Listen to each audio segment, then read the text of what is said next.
In this UNVEX today in 2022, we're featuring the MQ-9B SeaGuardian, which is the maritime version of the MQ-9B. And what's the difference there? Well, it's optimized for maritime operations, whether that's littoral near the coast or out in blue water. How does it accomplish this? All sorts of suites of sophisticated sensors, but most notably, the differential between other systems that can do that is our system can actually deploy sonobuoys, track submarines, and contribute very highly to the whole system of systems that it takes to do anti-submarine warfare. And we've proven that it can actually do this in recent exercises, so we're very excited about that. But you gather a lot of data, and it's useless if you can't synthesize it into something useful for decision makers. So we also work very closely on information correlative systems to take all that data, not just from the MQ-9, but other systems, a P-8 or a frigate on the sea, and how do we get all that information together into something very useful quickly so decision makers can move out and make a swift, timely decision. So I talked about having a platform and then having all the information systems correlate into data. How does that happen? Well, we can't do it alone, we seek partners. And one of our premier partners in Spain is General Aeronautics, and we've combined together to develop what we call the NATO Pod.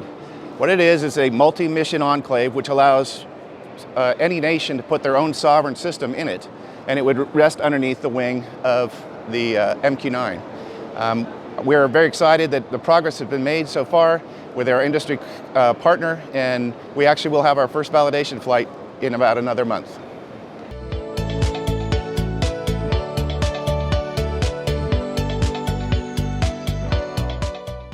So apart from what you are showing here at UNVEX, in which new developments are you working on? Wow.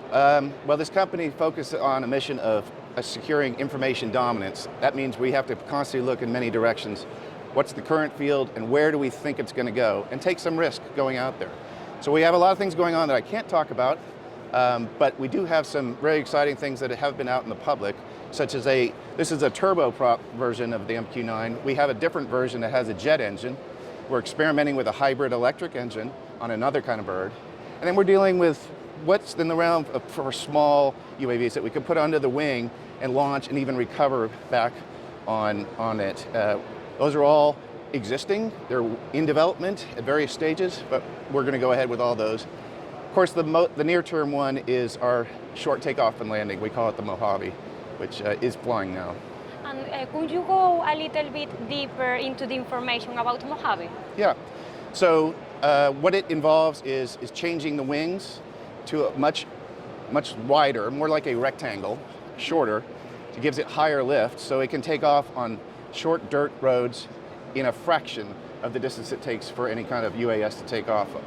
It has, because of that, it is usable in the most obscure places. So it will avail ground troops in remote areas, jungle, everywhere. All you need is a short dirt field, and you can take off and land this bird. And it carries still a lot.